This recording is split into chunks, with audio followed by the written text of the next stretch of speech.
Sur la forme, la démonstration de force est réussie.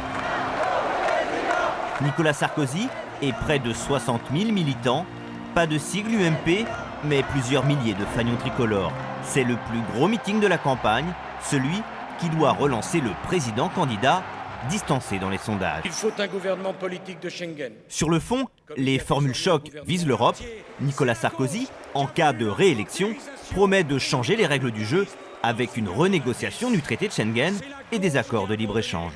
Si je devais constater que dans les 12 mois qui viennent, il n'y avait aucun progrès sérieux dans cette direction, alors la France suspendrait sa participation aux accords de Schengen jusqu'à ce que les négociations aient abouti. La France demandera que l'Europe se dote d'un Buy European Act sur le modèle du Buy American Act. Une vision de l'Europe qui résonne comme un ultimatum. Si rien ne changeait au bout d'un an, la France appliquerait alors ses propres règles. Autrement dit, la fin de l'Europe passoire en matière d'immigration et d'économie dénoncée par Marine Le Pen.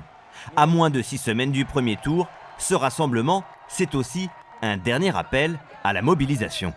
Aidez-moi. Nous avons 2 mois. 2 mois pour bâtir la plus formidable aventure.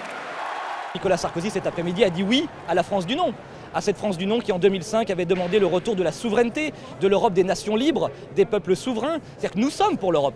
L'Europe est la plus belle idée du monde. Nous sommes d'accord avec l'idée que plus on est nombreux, plus on est efficace. Mais dans des périodes de crise, il faut savoir se protéger. Se protéger et surtout capter un électorat plus large pour rattraper au plus vite le retard dans les sondages. Dès la semaine prochaine, tous les candidats à l'élection présidentielle disposeront désormais du même temps de parole.